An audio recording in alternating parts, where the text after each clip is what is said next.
In 1975, Montreal opened the biggest airport project in the world.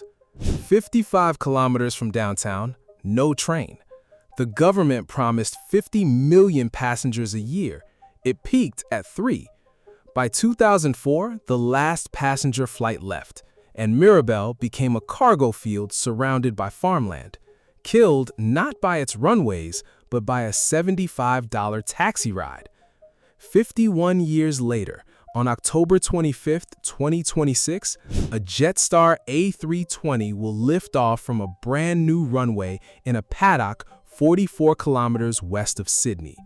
Western Sydney International. $5.3 billion, open 24 hours a day, built for one purpose, to break the stranglehold of the most protected airport in the world. There's just one problem. Qantas, the airline this airport needs most, isn't on that flight. Qantas won't show up for another 5 months, and when it finally does, it will send its smallest jets on its thinnest schedule, as if it's hoping nobody notices. This is the story of why, and it starts with the strangest law in aviation.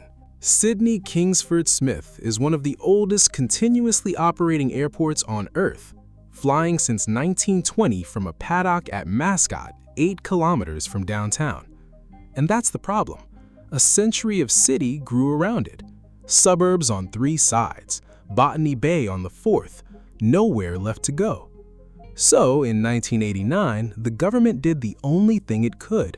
It built a 3rd runway on land reclaimed from the bay itself. It opened in 1994, and it detonated Sydney politics. Residents discovered the environmental study had only measured noise for people inside the predicted noise zones. Everyone outside them, thousands of homes suddenly under new flight paths, had simply never been counted. A Senate inquiry called its report "falling on deaf ears." A single-issue political party, literally named No Aircraft Noise, formed in 1994 and pulled nearly a quarter of the primary vote in inner Sydney seats. It elected councillors.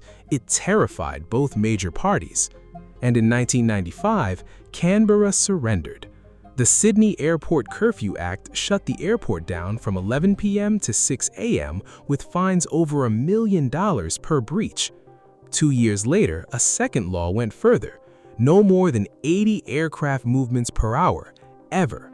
Not a target, a federal crime to exceed. Now, here's what almost nobody outside the industry understands. Those 2 laws didn't just quiet the neighborhood, they created the most valuable artificial scarcity in Australian business. When an airport is legally capped, permission to land, a slot, becomes property. And under the global 80-20 rule, whoever holds a slot keeps it forever, as long as they use it 80% of the time. So, the airlines that were biggest in 1997 got to stay biggest, permanently. Guess who was biggest? Today, Qantas Group controls 52% of every takeoff and landing at Sydney Airport. Add its partners, and it's 54. Virgin holds 19. And the regulator's own numbers show 99% of Australian domestic flights belong to just those 2 companies. Sydney Airport's own CEOs have accused the incumbents of hoarding slots, holding them, canceling late, blocking anyone new. The former minister who wrote the 80 movement cap later admitted the number was completely arbitrary, not based on science and simply political. An arbitrary number written into law, defended for 30 years. That's not an airport, that's a moat, and Qantas lives inside it. Everyone knew the answer was a second airport. The government even picked the site, Badgerys Creek, February 1986, and spent $170 million buying 1,700 hectares of farmland. Then it did nothing with it for 30 years.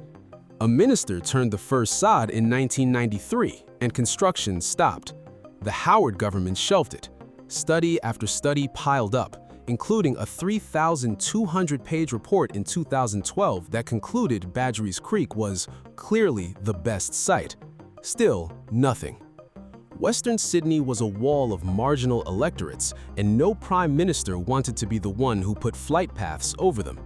But politics wasn't the only obstacle, because in 2002, Canberra had privatized Kingsford Smith, a 99-year lease sold for $5.6 billion. And buried in that deal was an extraordinary clause. The new private owner received first right of refusal to build and operate any second airport within 100 kilometers of Sydney. Think about what that means. The company profiting from Sydney's capacity crisis held a legal veto over the solution. Its longtime chairman, Max Moore-Wilton, nicknamed Max the Axe, spent years publicly calling a second airport a white elephant and urged the company's 35,000 shareholders to lobby their MPs against it.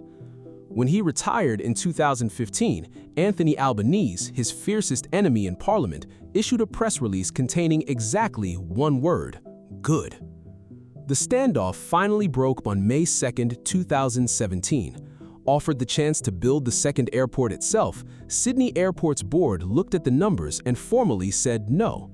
The risks, its CEO told the stock exchange, would endure for many decades without commensurate returns.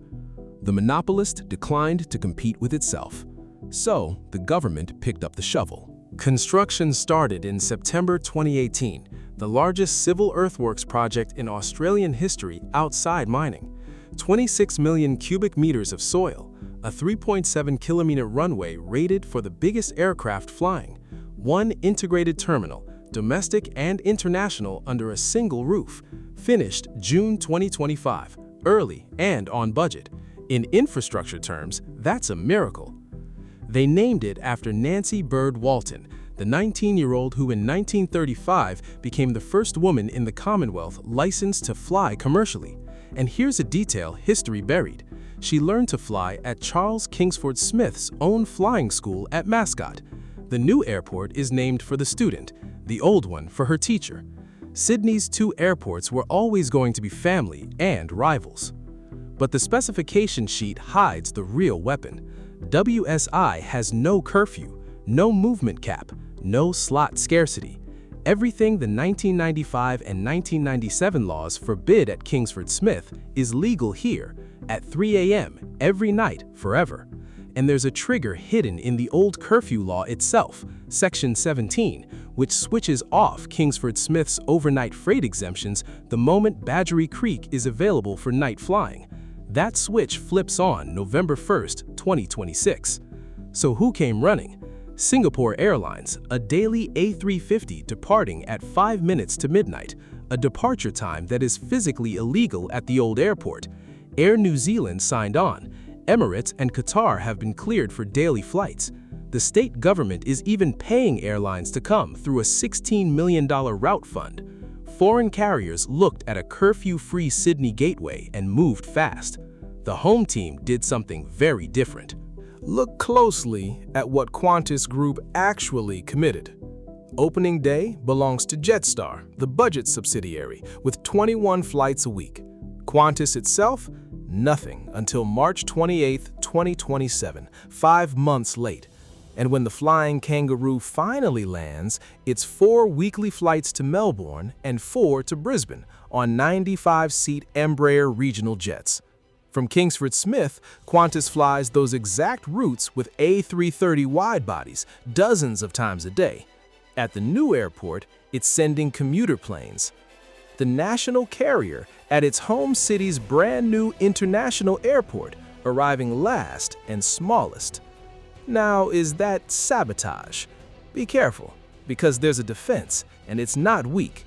The airport opens with no train. The metro line slipped to 2027 after a tunnel redesign, and the replacement is a bus that stops at midnight. So a passenger landing on that 1 a.m. Singapore flight steps out into a paddock with no public transport at all. Early demand is genuinely thin. Every passenger Qantas moves west is one subtracted from its higher-earning Kingsford Smith flights, and Qantas isn't truly absent. Jetstar is there day one, and a Qantas freighter was the first aircraft ever to land on the new runway. Alan Joyce even publicly championed building this airport back in 2012. The documented enemy of Badgerys Creek was Sydney Airport's owner, never Qantas. But here's what the defense can't explain away: the incentive. Qantas's most valuable asset in Sydney isn't a plane. It's that 52% slot holding at an airport where slots are capped by federal law. Scarcity is what makes them valuable. Every flight that succeeds at Western Sydney makes Sydney capacity less scarce and quietly devalues the crown jewels at Mascot. Qantas doesn't need to fight the new airport, it just needs to not hurry. Grow it slowly, keep demand anchored where the yields are, and let the moat keep doing its work. The regulator has already said the quiet part aloud. Letting other airlines fly more into Sydney would be one of the most effective ways of reducing Qantas's dominance. A curfew-free second airport is exactly that machine, and the airline with the most to lose gets to decide how fast it spins up. Call it caution, call it strategy. Either way, it protects the same monopoly. Which brings us back to Mirabel, because history has run this experiment before, and the results are brutal. Second airports die when three things line up. They're far from the city, they open without rail, and the incumbent airline refuses to move. Mirabel had all three. 50 million passengers promised, under 3 million delivered, dead in 29 years. Mexico City's new airport hit the same wall in 2022. The second airports that worked, Istanbul, Doha, succeeded only because governments forced a total hub transfer overnight. Nobody is forcing anything in Sydney. And right now, Western Sydney has 2 of the 3 fatal conditions. It's 44 kilometers out, its train is late. The only question left open is the third one, the incumbent. Which creates the strangest irony in this whole story. An airport built to end one company's grip on Sydney will open flying almost nothing but that company's aircraft. Jetstar's planes, Qantas's freighters, Qantas's timetable, Qantas's pace. The disruptor's launch schedule is controlled by the incumbent it was built to disrupt. So here's what to watch, not press releases, capacity. If Qantas ever puts real mainline jets on Western Sydney routes, the holdback is over. If Virgin Australia commits, the duopoly is genuinely fracturing. And if the Gulf carriers show up daily while the trains start running in 2027, this airport doesn't need Qantas at all, and that might be the outcome Qantas should fear most. Because moats built by law have one weakness: laws change. Sydney's curfew was politics. The 80 movement cap was, by its own author's admission, arbitrary. In 44 kilometers west, there's now a 3.7-kilometer runway where none of those rules apply, open all night, every night, waiting. Qantas is betting it can keep one foot on the old fortress and one toe in the new frontier. Mirabel is what happens when that bet works. Istanbul is what happens when it doesn't. Either way, for the first time in 100 years, Sydney Sky has 2 front doors, and the airline that owns the old one just told you everything by how quietly it walked through the new one.